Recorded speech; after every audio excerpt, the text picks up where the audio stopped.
북한 김영철 노동당 부위원장이 베이징에 도착했고 내일 미국행 비행기를 탈 전망입니다. 뉴욕에서 폼페이오 미 국무장관을 만나 회담 의제 최종 조율 작업을 벌일 것으로 보입니다. 판문점과 싱가포르에서도 실무 접촉이 이루어지는 등 미국이 삼각 채널을 통해 정상회담 준비에 속도를 내고 있습니다. 댓글 조작 진상조사를 위한 특검법, 일명 드루킹 특검법이 국무회의에서 의결됐습니다. 국회의장 임기 만료와 지방선거, 임명 절차 등으로 본격 수사는 7월 중순쯤 가능할 전망입니다. 복지부 국장급 공무원이 가천 길병원에 연구중심병원 선정과 관련된 정보를 주고 뇌물을 받아 구속됐습니다. 병원 법인카드를 받아 쇼핑과 유흥에 3억 5천여만 원을 썼습니다. 13살 초등학생이 의식을 잃고 쓰러진 친할아버지를 심폐소생술로 살렸습니다. 할아버지가 누워 계셨고 그걸 살려야겠다는 마음이 더 커가지고 그때 심폐소생술을 한 것 같아요. 바로 전날 학교에서 배운 응급처치술대로 침착하게 대응했습니다. 미국 플로리다주에 폭풍 알베르토가 상륙해 방송기자 2명이 숨지고 4천여 가구가 대피했습니다. 메릴랜드주엔 폭우가 쏟아져 1명이 실종됐습니다.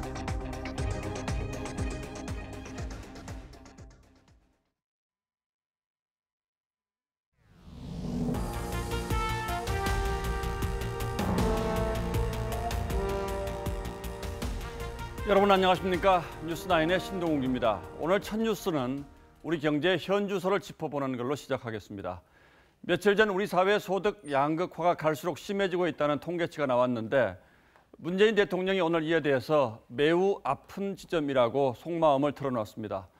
어제는 현 정부의 경제 정책 기조를 점검해 볼 필요가 있다는 발언을 하기도 해서 현재 경제 상황에 대한 대통령과 청와대 그리고 경제 관련 부처의 인식 변화가 느껴집니다. 먼저 최지원 기자가 보도합니다.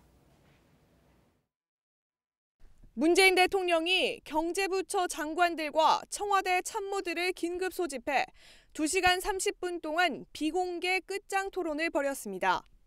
문 대통령은 하위 20%의 가계소득이 감소하고 있다며 소득 분배 악화는 우리에게 매우 아픈 지점이라고 지적했습니다.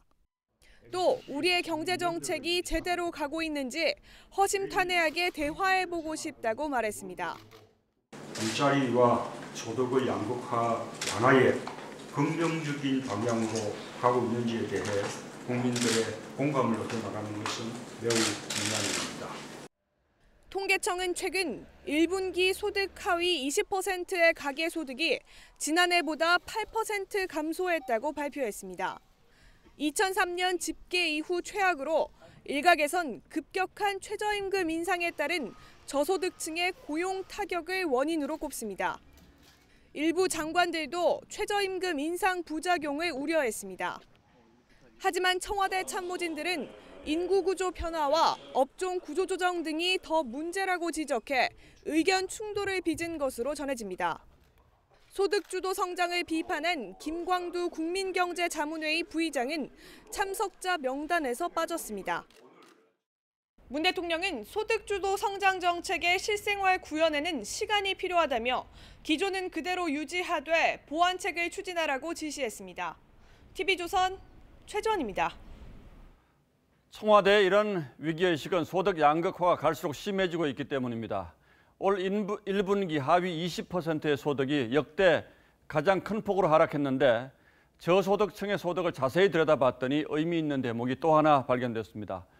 사상 최초로 근로소득보다 이전 소득이 많아진 겁니다. 이게 무슨 의미인지 지선호 기자가 설명해 드리겠습니다.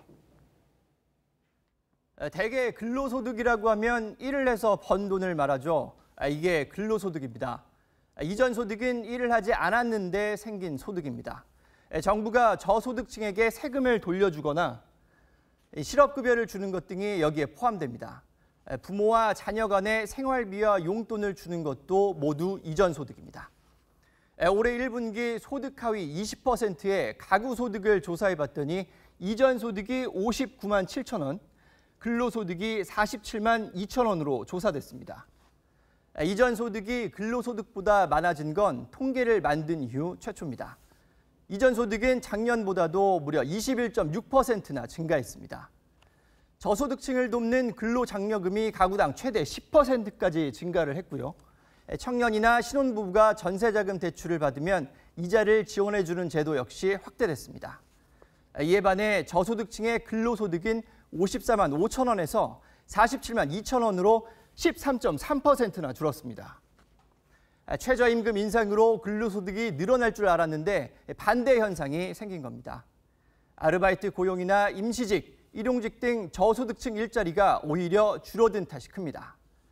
저소득층이 월급은 줄고 국가 도움으로 버텨가는 셈입니다. 하지만 이전 소득으로 버티는 데에는 한계가 있다는 지적입니다. 정부 곳간이 계속 가득 차 있을 수는 없기 때문이죠. 이 때문에 최저임금 인상 대책에 속도 조절이 필요하다는 분석이 나옵니다. 기업과 자영업자들이 고용에 부담을 느껴서 오히려 저소득층 일자리가 줄고 결국 근로소득도 감소시키는 악순환을 피해야 한다는 겁니다. TV조선 지선호입니다. 역사적인 미북 정상회담 개최를 위한 미국과 북한의 발걸음이 몹시 바빠 보입니다. 북한 김영철 노동당 부위원장이 미국으로 가기 위해 오늘 베이징 공항에 그 모습을 드러냈고, 판문점에서는 회담의 의제를 조율하기 위한 접촉과 힘겨루기가 계속 이어지고 있습니다.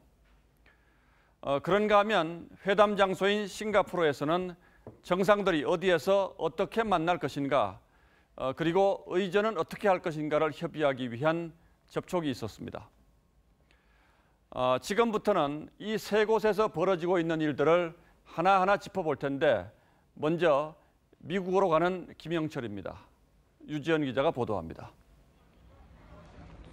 오늘 오전 베이징 서우두 공항, 김영철 노동당 부위원장을 필두로 한 북한 일행이 모습을 드러냅니다. 최강일 북한 외무성 북미국 부국장도 목격됐습니다. 김 부위원장 일행은 오늘 오전 10시쯤 고려항공 여객기로 베이징에 도착했습니다. 베이징에서 하루 머물며 중국 인사와 면담한 뒤 내일 오후 1시 뉴욕행 여객기에 탑승할 예정입니다. 당초 오늘 오후 워싱턴으로 향할 예정이었으나 일정을 변경한 것으로 알려졌습니다. 김영철 부위원장은 미국에서 폼페이오 국무장관을 만나 미북 정상회담을 위한 최종 조율을 벌일 것으로 예상됩니다. 앞서 폼페이오 장관이 지난 3월과 5월 두 차례 평양을 방문해 회담한 이후 세 번째 고위급 만남이 됩니다. I think we were having a real conversation where there was real understanding between the two of us. 여기에 더해 폼페이오가 평양에서 김정은을 만난 것처럼 김 부위원장도 워싱턴에서 트럼프를 만날 것이란 관측도 나옵니다. 이 경우 김정은의 특사 자격으로 친서를 전달할 가능성이 높습니다. CNN은 이번 만남 이후 폼페이오도 김정은을 다시 만날 수 있다며 3차 방북을 전망했습니다. TV조선 유지현입니다. 이렇게 김영철의 방미를 앞두고 백악관은 미국이 원하는 것을 분명히 다시 한번 강조했습니다. 핵무기와 생화학무기, 탄도미사일 프로그램의 완전한 폐기가 반드시 필요하다는 겁니다. 그러면서 추가 제재는 무기한 연기하겠다는 대북 유화 카드도 동시에 내밀었습니다. 이어서 이미지 기자입니다. 미 백악관은 트럼프 대통령과 일본 아베 신조 총리가 통화한 사실을 밝히며 북한의 완전한 비핵화를 촉구했습니다. 백악관은 성명에서 미일 정상이 미북 회담에 앞서 만나기로 했다며 북한 핵무기와 생화학무기, 탄도미사일 프로그램 등 대량 파괴 무기의 완전하고 영구적 폐기 달성이 중요한 사안이라는 점을 양국 정상이 확인했다고 밝혔습니다. 北朝鮮の非核化を進める、これが日露共通の立場であります。北朝鮮が正しい方向に向かうために 미북 정상회담을 위한 실무 조율이 본궤도에 오르면서 미국 정부는 추가 대북 제재를 연기한 것으로 알려졌습니다. 월스트리트저널은 미 당국자들을 인용해 해외 파견된 북한 노동자 추방 등 대북 제재를 연기했다고 보도했습니다. 이르면 내일 발표가 예정됐던 36건에 달하는 대규모 제재를 무기한 연기한 겁니다. 실무협상에서 미국이 추구하는 완전한 비핵화와 북한이 바라는 확실한 체제 보장 논의가 본격 조율되면서 미국이 먼저 우호적 조치를 취한 것으로 풀이됩니다. TV조선 이미지입니다. 성김 필리핀 주재 미국 대사와 최선희 북한 외무성 부상 간의 판문점 접촉은 오늘은 숨을 고르는 듯한 분위기입니다. 미국 대표단이 묵고 있는 서울의 호텔과 판문점으로 가는 길목인 통일대교 앞을 저희 취재팀이 오늘 하루 종일 지켜봤는데 판문점 접촉은 일단 없었던 것으로 보입니다. 미국 대표단이 묵고 있는 호텔 앞에 나가 있는 취재기자를 연결해서 자세한 상황을 좀 들어보겠습니다. 정수영 기자, 미국 대표단은 지금 호텔로 돌아왔습니까? 네, 오후 5시 10분쯤 성김 주 필리핀 미국 대사관 탄 차량이 이곳 호텔로 다시 돌아왔습니다. 이후 다시 나가는 모습은 목격되지 않았습니다. 성김 대사는 오늘 오전 9시 50분쯤 주한 미국 대사관 외교 차량을 타고 호텔을 나섰습니다.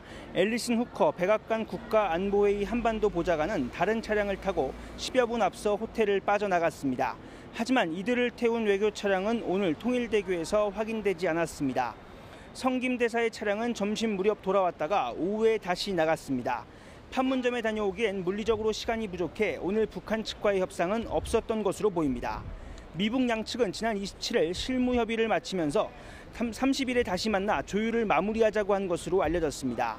내일 판문점에서 성김 대사와 최선희 북한 외무성 부상이 만나서 비핵화 방식 등 미북 간 핵심 의제 조율이 마무리될 것으로 보입니다. 한편 북한 노동신문은 8월로 예정된 한미연합 을지 프리덤 가디언 훈련 중단과 2016년 집단 기순한 북한 식당 종업원 12명의 북송을 다시 요구했습니다. 지난 16일 남북 고위급 회담 취소 때와 똑같은 주장을 다시 펼치기 시작했습니다. 지금까지 서울 광화문 포시즌스 호텔에서 TV조선 정수양입니다. 예, 이번에는 싱가포르로 가보겠습니다. 미국과 북한은 트럼프 대통령과 김정은 위원장의 집사로 불리는 조 헤이긴 부실장과 김창선이 싱가포르에서 의전과 경호, 동선을 협의하기 시작했습니다. 미북 회담 장소로는 싱가포르 대통령궁인 이스타나궁이 급부상하고 있습니다. 이채연 기자가 이 소식은 보도합니다.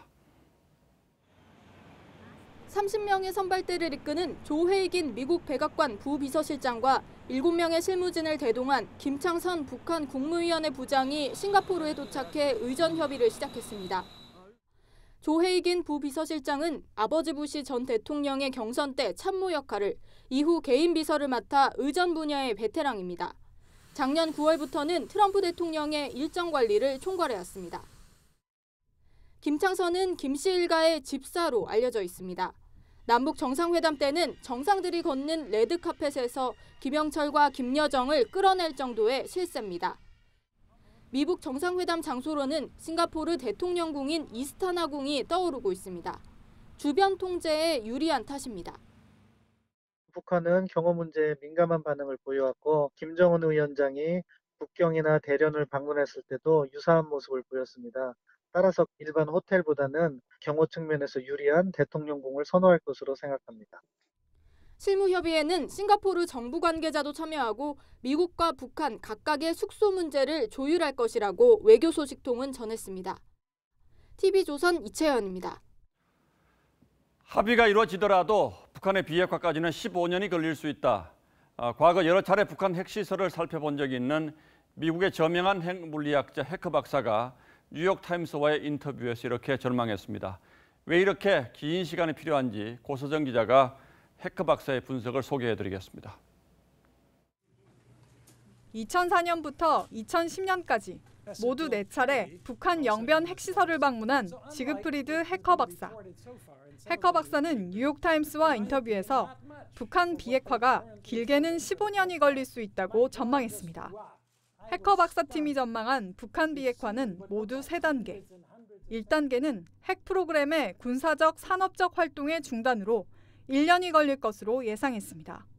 2단계에서는 핵무기와 핵시설의 규모를 점진적으로 줄이거나 철폐하는 겁니다. 가장 어려운 3단계는 핵 생산 시설과 핵 프로그램을 최종적으로 제거하거나 해체하는 것으로 10년으로 예상했습니다. 각 단계는 서로 중첩될 수 있고 정치적 상황에 따라 연장되거나 단축될 수 있습니다. 해커 박사의 이 같은 주장은 미국 정부가 추진하는 신속한 비핵화와 다소 상충되는 내용입니다. 하지만 해커 박사는 북한에는 수백 개의 핵 관련 시설과 수천 명의 핵 인력이 있다며 이들을 철저히 추적해 해결하는 단계적인 비핵화 방법만이 최선의 방안이라고 강조했습니다. TV조선 고서정입니다. 그런데 이번 판문점 접촉 대표로 나온 북한 최선희 외무성 부상, 사실은 이 최선희 부상의 담화 때문에 미북 정상회담이 깨질 뻔했던 터라 그의 등장은 다소 의외로 받아들여지기도 합니다. 먼저 트럼프 대통령의 관련 발언부터 들어보시겠습니다. Based on the recent statement of North Korea, I have decided to terminate the planned summit in Singapore on June 12th. 자, 강동원 기자, 이런 상황이 있었는데 최 부상이 다시 회담의 전면에 나선 걸 보면서 북한에서 그의 위치가 일단 궁금해집니다. 어떤 사람입니까? 한마디로 이제 출신 성분이 굉장히 좋습니다. 예. 최선희 부상은 북한 권력 서열 3위였던 최영림 내각 총리의 수양딸입니다. 이 때문에 북한의 엘리트 과정을 착실하게 밟아왔는데요. 최고위층 인사의 자녀들만 입학할 수 있는 평양 미산고등중학교를 졸업하고 평양 외국어 대학을 나온 후에 오스트리아, 몰타, 중국 등 해외에서 공부했습니다. 자, 그래도 지금 상황이 살얼음 판을 걷는 듯한 조심스러운 상황인데 최 부상을 이렇게 전면에 내세우는 건 좀 부담스럽지 않았을까요? 문제가 됐던 24일 담화는 최선희 부상 개인 명의였지만 이 북한의 특성상 김정은 위원장이 결재하지 않은 내용이 담화를 통해 나갔다는 가능성은 굉장히 낮습니다. 즉 최 부상은 이름만 빌려줬을 뿐 실제로는 북한의 공식 입장으로 받아들여도 무방한 거죠. 자, 이런 차원에서 본다면 김 위원장의 결정과 지시를 이행한 최 부상에게 경질 등 인사 조치를 한다면 김 위원장의 오류를 시인하는 것으로 비춰질 수도 있는 겁니다. 이 때문에 북한으로서는 트럼프가 회담을 취소하겠다고 하자 최 부상의 윗선인 김계관 외무성 제1부상을 내세워서 판을 깨지 않겠다고 밝힌 것 자체가 성의를 표시한 것으로 볼 수 있습니다. 또 최 부상은 2000년대 중반 6자 회담 협상 때부터 미국 측 실무대표인 성김을 알아온 인물이기도 합니다. 어쨌든 북한 외무성 내에서 최 부상의 위상과 존재감도 상당하다고 봐야겠군요. 맞습니다. 북한은 최근 조선중앙TV를 통해서 김일성, 김정일, 김정은 3대에 걸친 북미 대화의 역사를 집중 조명한 기록 영화를 방영했습니다. 특히 북한 내에서 대미 외교의 전설로 불리우면서 사후에도 영웅으로 칭송받는 강석주 전 부총리의 업적을 강조했는데요. 그만큼 북한 내에서 외무성 관료, 특히 대미 외교 라인이 차지하는 위상을 알 수 있습니다. 2016년 강석주 전 부총리가 사망하고 김계관 제1부상 역시 일선에서 물러나면서 최선희 부상이 외교 전면에 나서 핵심적인 역할을 하고 있는 것도 그만큼 최 부상이 얼마나 중요한 자리에 있는지를 보여준다고 할 수 있습니다.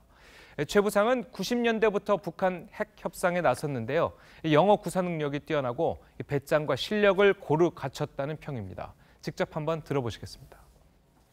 Further strengthens our belief that we should strongly hold to the nuclear weapons to deter the possible U.S. attacks.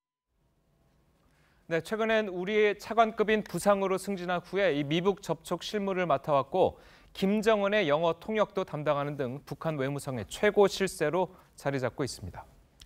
예, 최 부상의 위상도 위상입니다만 결국 북한에서 나오는 담화는 누구의 명의로 나오든 결국 김정은의 뜻이 반영되어 있다고 봐야 되기 때문에 그 명의자는 별로 중요하지 않다. 이게 답인 것 같군요. 예, 강동원 기자 잘 들었습니다.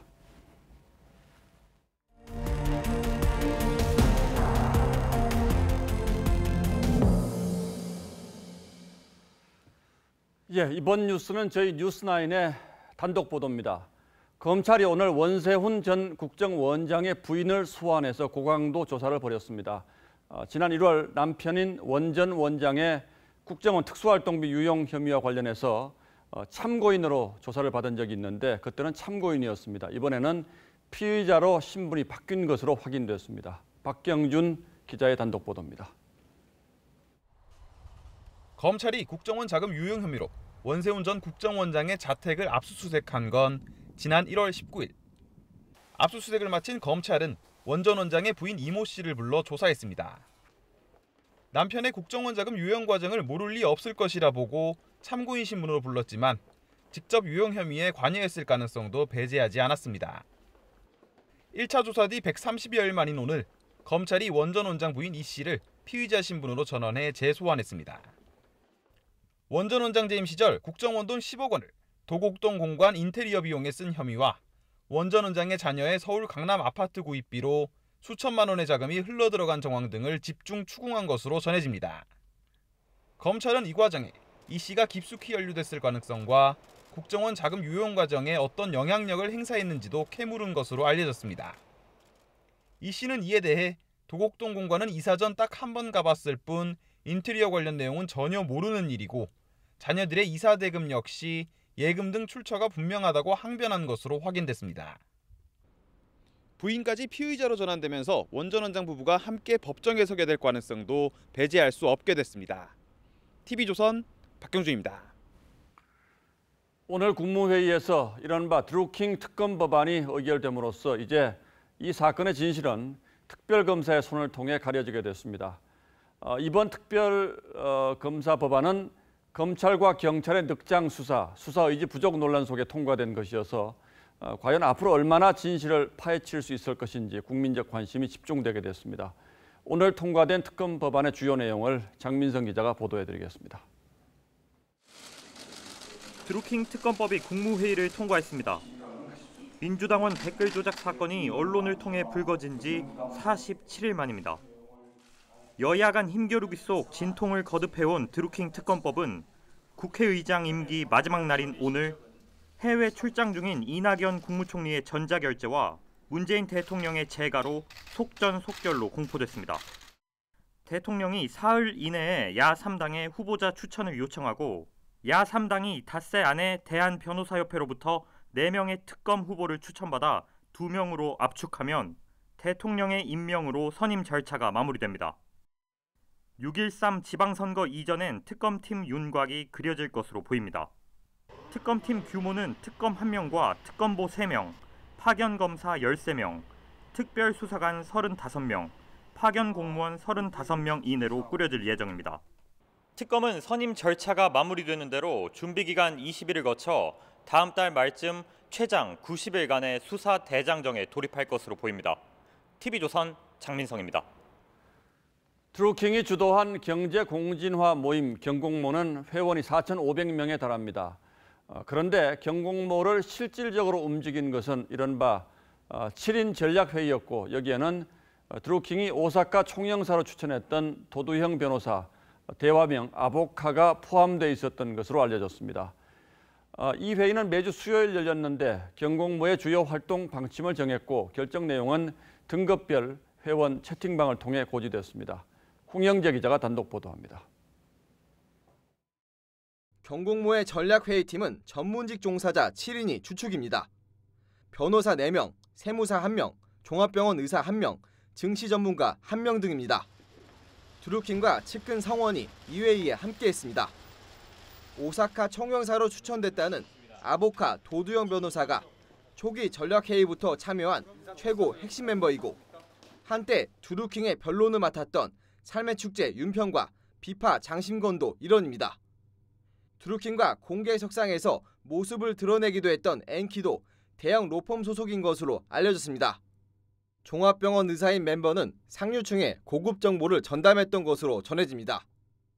본격적인 전략회의는 2016년 총선 직전부터 시작돼 드루킹이 체포된 지난 3월 21일 직전까지 이어졌습니다.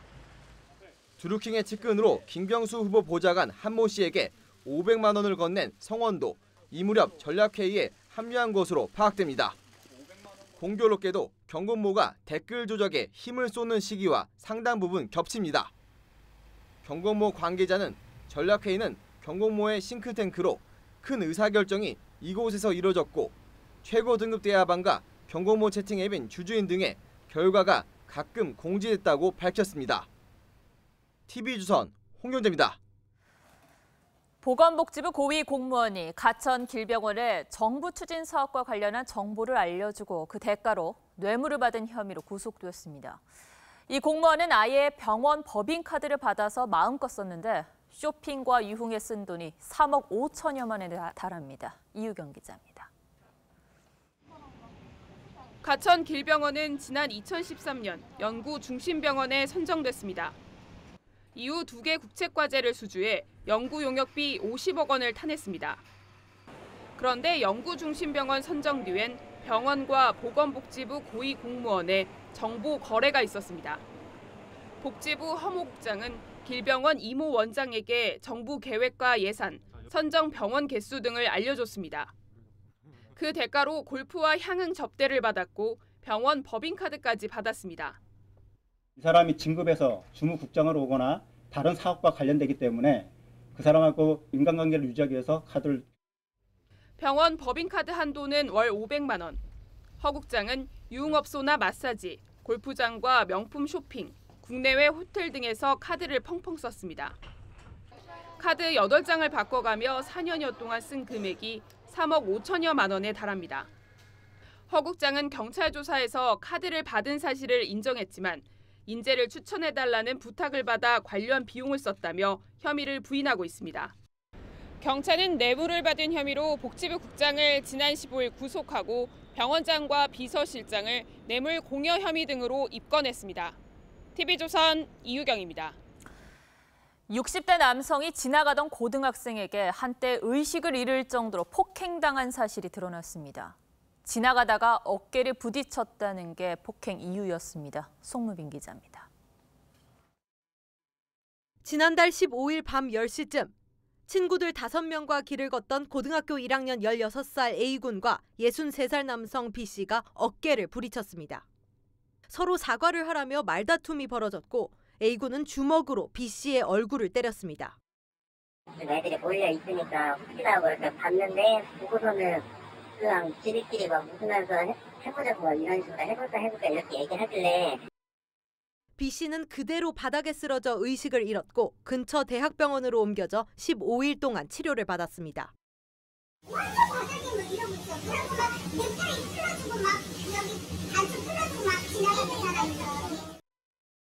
당시 피해자와 함께 있던 친구는 학생 2~3명이 A군의 폭행을 말리지 못하게 했다고 경찰에 진술했습니다. A군 일행은 현장에서 도망쳤지만 피해자 B씨 일행이 이들 가운데 1명을 붙잡아 경찰에 신고했습니다. 경찰은 당초 단순 폭행으로 사건을 접수했지만 B씨의 피해가 심하고 CCTV 확인 결과 고의성이 입증돼 상해 혐의를 적용해 A군을 입건했습니다. 또 함께 있던 5명의 폭행 가담 여부도 조사하고 있습니다. TV조선 송무빈입니다. 이런 청소년도 있지만 할아버지를 살린 장한 초등학생도 있습니다. 13살 손자가 심정지로 쓰러진 할아버지를 발견하고는 학교에서 배운 심폐소생술을 그대로 적용해서 골든타임을 지켜냈습니다. 가족의 목숨을 구한 이 어린이의 장래 희망은 의사라고 합니다. 이호진 기자입니다.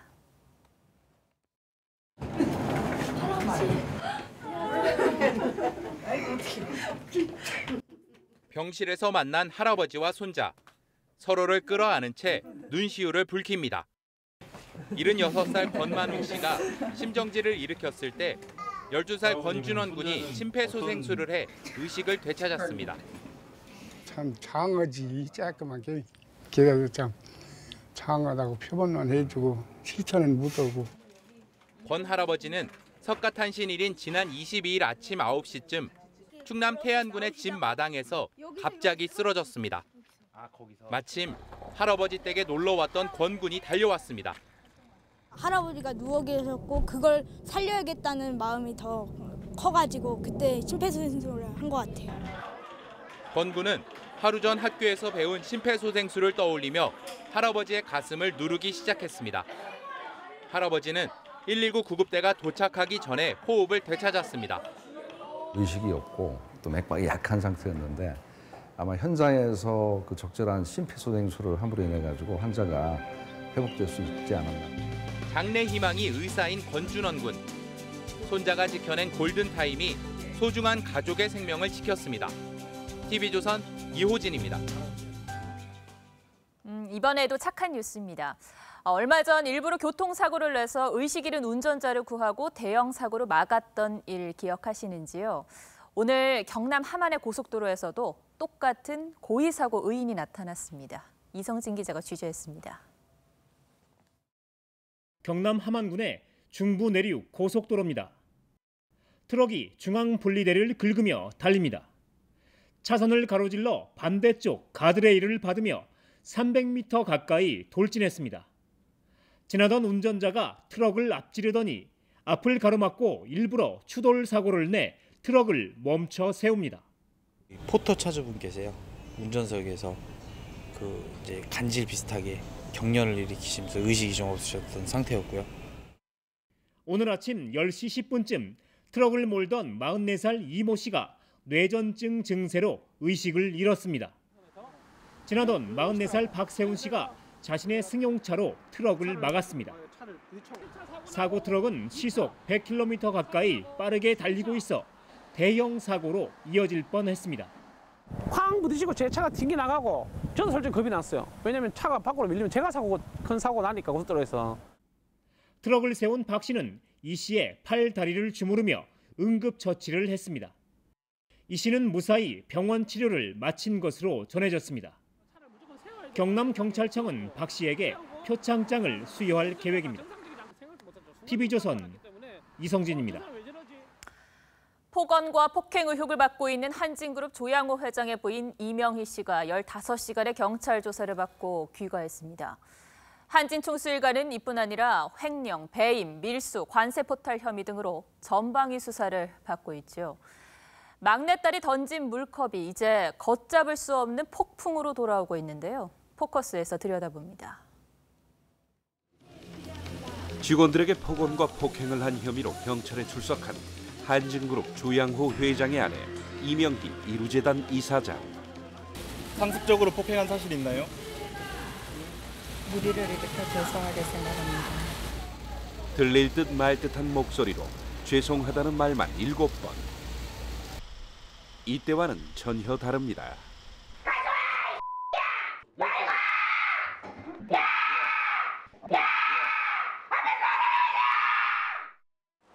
15시간 동안 조사를 받고 나온 이 이사장은 죄송하다는 말을 2번 더 보탰습니다. 상습 폭행 혐의 인정하셨습니까? 죄송합니다. 임직원분들께 하시고 싶으신 말 없으십니까? 죄송합니다. 수사관의 질문에는 대부분 기억이 나지 않는다고 답한 것으로 전해집니다. 한진일가는 한 달 사이 모녀 3명이 포토라인에서는 곤혹을 치렀습니다. 무리를 일으켜 죄송합니다. 심려를 끼쳐드려 진심으로 죄송합니다. 한진일가의 순환. 그 시작은 막내딸 조 전 전무가 던졌다는 물컵 한 잔이었습니다. 일찍이 들어본 적 없는 이른바 물컵 갑질은 비난 여론과 함께 이딴 내부 비리 제보로 이어졌습니다. 200억 원대 횡령과 배임, 비자금 조성, 상속세 탈루, 밀수와 탈세 등 검찰과 경찰, 공정거래위원회와 관세청 등 사정기관이 총동원되어 조 회장 일가를 압박하고 있습니다. 나비 효과. 작은 날갯짓이 태풍을 일으킬 수 있다는 뜻의 이 말이 지금 한진의 위기와 비교되고 있습니다. 하지만 물컵이 날아가지 않았더라도 언젠가는 터졌을 문제라는 게 한진 직원들의 목소리입니다. 반복된 갑질로 인한 모든 직원들이 부서 상관없이 점점 같은 마음을 가지게 되는. 4년 전 한진그룹 조양호 회장은 큰딸의 땅콩 회항 논란으로 대국민 사과를 한 적이 있습니다. 제 녀석의 어리석은 행동으로 큰 문제를 일으킨 데 대해 진심으로 사죄드립니다. 돌이켜보면 이때가 최근 불거진 한진 일가의 위기를 막을 수 있었던 좋은 기회였을지도 모르겠습니다. 뉴스9 포커스였습니다. 네, 우리 건강과 직결된 뉴스들이 오늘 잇따랐습니다. 먼저 최근 공포가 확산된 방사능 라돈 뉴스인데요. 침대뿐 아니라 지하수를 사용하는 소규모 상수도 6곳 가운데 한 곳에서도 라돈이 기준치 넘게 검출됐습니다. 그러자 정부는 앞으로 검사 항목에 라돈을 포함시키기로 했습니다. 이일주 기자입니다. 인천 강화군의 한 마을.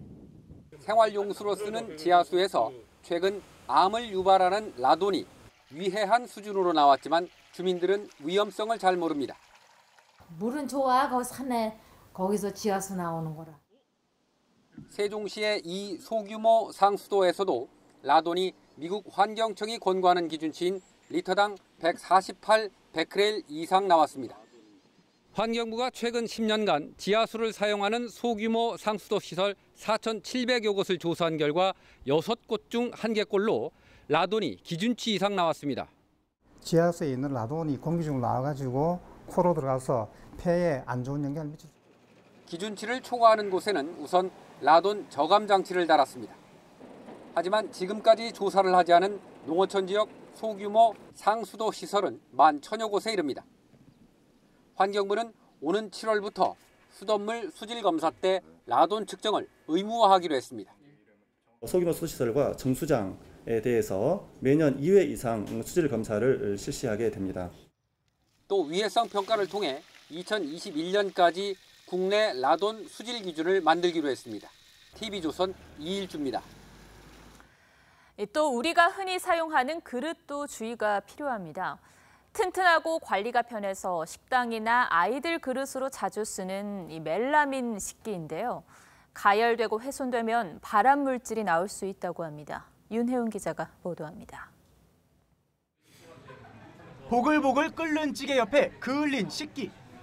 식당에서 흔히 쓰는 멜라민 그릇인데 불에 타고 깨져 멀쩡한 걸 찾기 힘듭니다. 저렴해서 그걸 쓰는 거고 싼 것은 한 500~600원, 이런 식으로 하얀색으로 나온 것은 한 800~900원.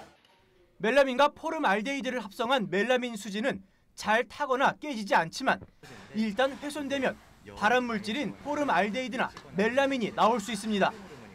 특히 전자레인지에 돌리는 건 금물입니다. 전자레인지에 오래 돌릴수록 멜라민 용출량도 늘어나 3분이 넘어가면 기준치를 초과한다는 실험 결과도 있습니다. 전자레인지에는 되도록이면 사용은 안 하려고 하는데 해도 되는지 안 되는지에 대해서는 정확하게는 모르고 있는 것 같아요. 그릇째로 가열하거나 화기에 가까이 두는 것도 위험합니다. 가열되어 파손 우려가 있으므로 직접 열을 가해 조리하는 용도로 사용해서는 안 됩니다. 자외선 소독기에 넣을 때도 강한 자외선이 변색이나 균열의 원인이 될 수 있으니 소독기 사용을 3시간 이내로 할 것을 전문가들은 권장합니다. TV조선 윤혜웅입니다. 요즘은 미세먼지에도 민감하시죠. 그래서 공기청정기가 가정 필수품이 됐는데 제품 광고를 그대로 다 믿어서는 안 되겠습니다. 유해물질을 99.9% 없애준다는 말이 과장 광고랍니다. 왜 그런지 송병철 기자가 알려드립니다. 공기청정기 광고입니다. 공기 중의 유해물질을 99.9%까지 제거한다고 강조합니다. 유해 바이러스 99.9% 제거. 국내외 5개 연구기관 검증. 다른 업체 광고에서도 비슷한 문구가 단골처럼 등장합니다. 하지만 이는 과장 광고라는 게 공정거래위원회의 판단입니다. 실험 조건이 너무나 제한적이라는 겁니다. 일정 크기의 장치 안에 세균을 뿌려놓고 20분 동안 공기청정기를 작동시켰던 겁니다. 밀폐된 공간에서는 효과가 클 수밖에 없지만 실제 사용 환경과는 큰 차이를 보입니다. 소비자들은 반신반의하면서도 미세먼지 공포 때문에 공기청정기에 의존하게 됩니다. 광고 보면은 100% 다 디는 거 같지. 근데 디는 거 같으면 속으면서도 쓰는 거죠. 혹시나 해서.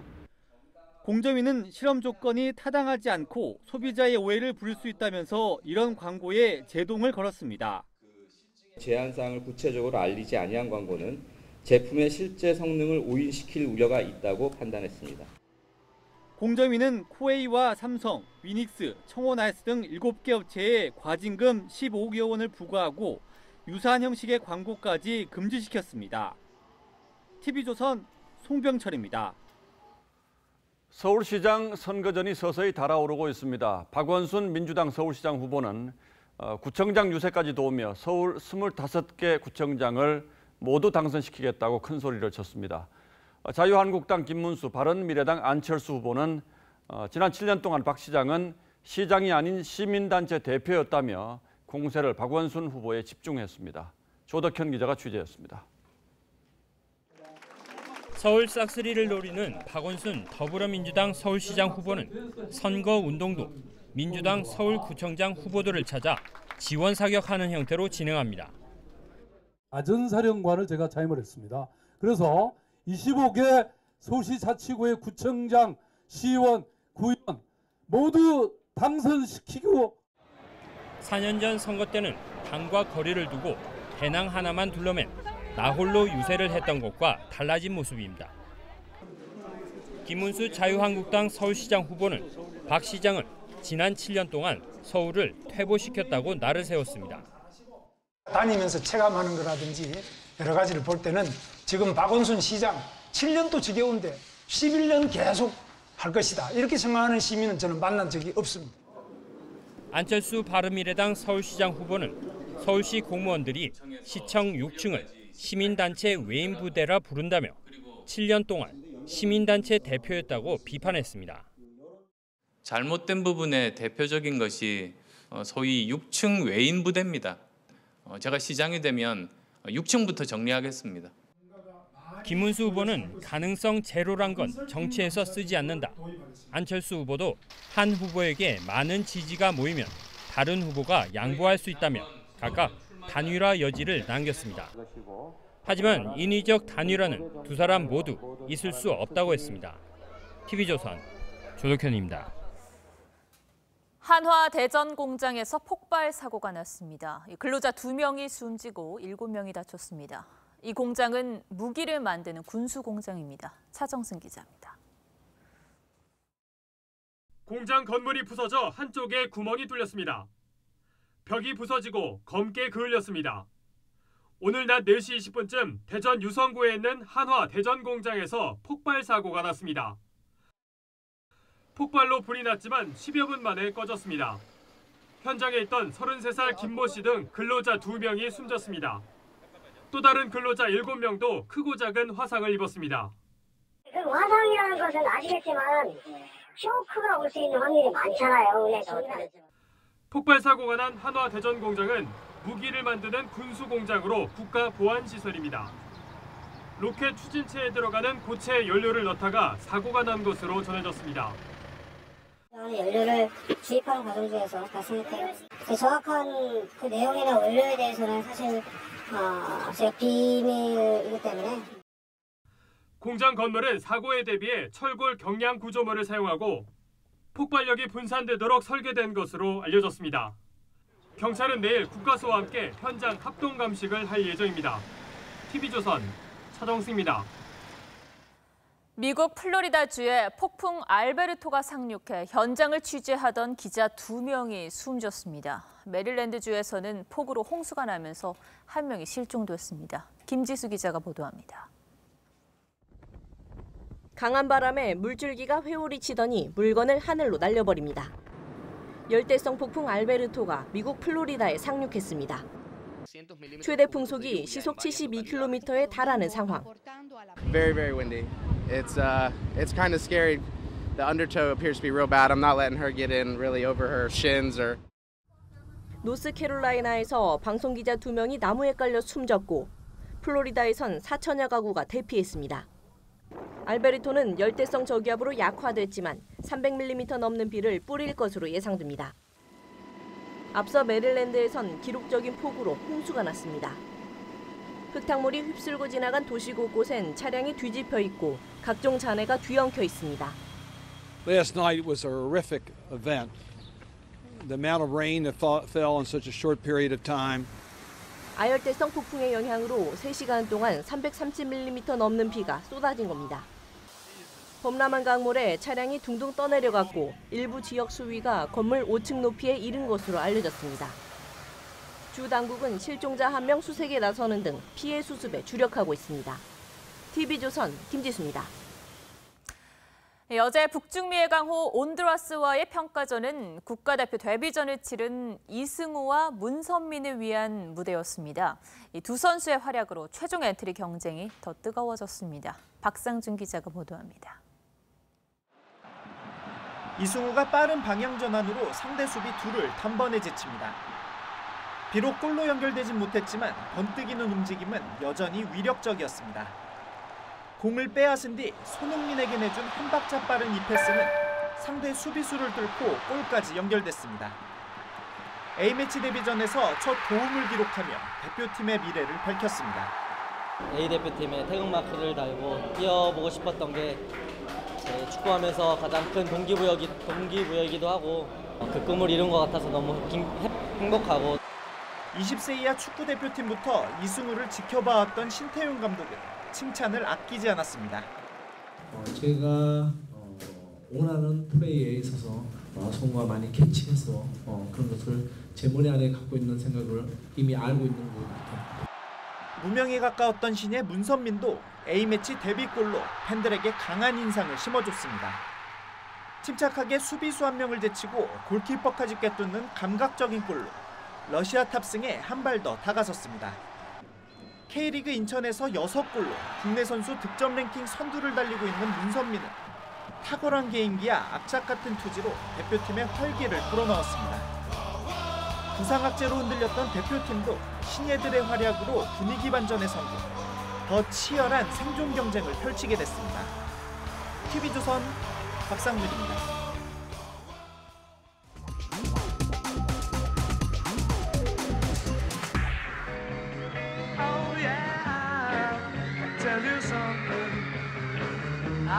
예, 1964년 비틀스가 미국 CBS TV의 에더 슬리번 쇼에 처음으로 섰습니다.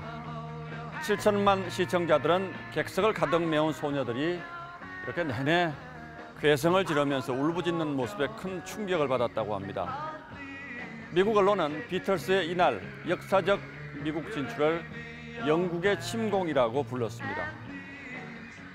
그런데 당대 최고 무대였던 이 에더 슬리번 쇼에 22번이나 출연한 한국 최초의 걸그룹이 있습니다.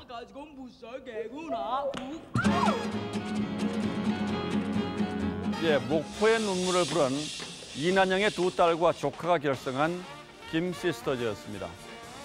미국에서 활약하면서 라이프지 특집에도 올랐던 김시스터즈는 한류의 시초 K-팝의 선구자였던 겁니다.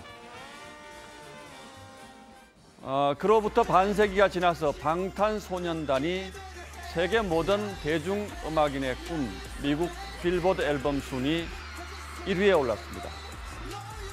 싸이의 강남스타일이 빌보드 양대 차트인 싱글 순위에서 7주 연속 2위에 그쳤던 아쉬움을 한숨에 날려버린 쾌거라고 하지 않을 수 없습니다. 미국 언론은 방탄소년단이 미국을 공식적으로 점령했다고 했습니다. 비틀스의 영국 침공에 버금가는 충격과 찬사가 담긴 표현입니다. 방탄소년단은 대형 기획사가 아닌 작은 기획사에 소속돼서 기성음악계의 냉대를 오랫동안 견뎌야만 했습니다. 그렇게 총알처럼 날아오는 편견을 막아내고 음악을 지키겠다며 붙인 그룹 이름이 바로 방탄소년단입니다. 방탄소년단은 7명이 한 방에 자던 자신들의 처지처럼 암울한 현실에 좌절한 우리 젊음을 노래하며 힘을 내라고 외칩니다. 3포 세대 5포 세대 그럼 난 6포가 좋으니까 6포 세대 어른과 어른들의 의지가 없다면 우리 쌍초식 예, 이렇게 한국말로 부르는 노래들에 3억 건 넘게 유튜브 조회가 몰린 것은 세계 젊은이들이 얻는 위로와 카타르시스가 그만큼 크다는 얘기일 겁니다. 방탄소년단의 빌보드 정복이 눈이 부시도록 대견한 것도 영광 뒤에 숨은 좌절과 용기가 더 빛나기 때문일 겁니다. 5월 29일 앵커의 시선은 한국의 침공이었습니다.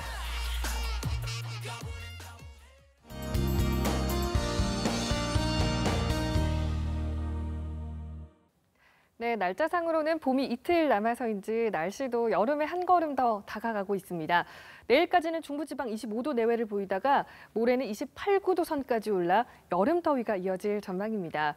또 이제 한낮 햇살이 뜨겁죠. 자외선 차단에도 신경 쓰셔야겠고요. 아침에는 내륙을 중심으로 안개가 짙게 끼겠습니다. 또 중부와 영남 지역은 미세먼지 농도가 높게 나타나겠습니다. 기온이 오르면서 오존 농도도 함께 높아지겠습니다. 지역별로 내일 날씨 살펴보면요. 내일은 소나기 예보 없이 하늘 자체는 맑겠습니다. 아침 최저 기온 서울 16도, 대전이 18도로 시작을 하겠고 남부지방 낮 최고 기온 대구 29도, 광주가 27도까지 오르겠습니다. 동해안 지역은 비교적 크게 오르진 않습니다. 울진 22도, 속초 24도를 보이겠는데요. 울산은 28도까지 올라 덥겠습니다.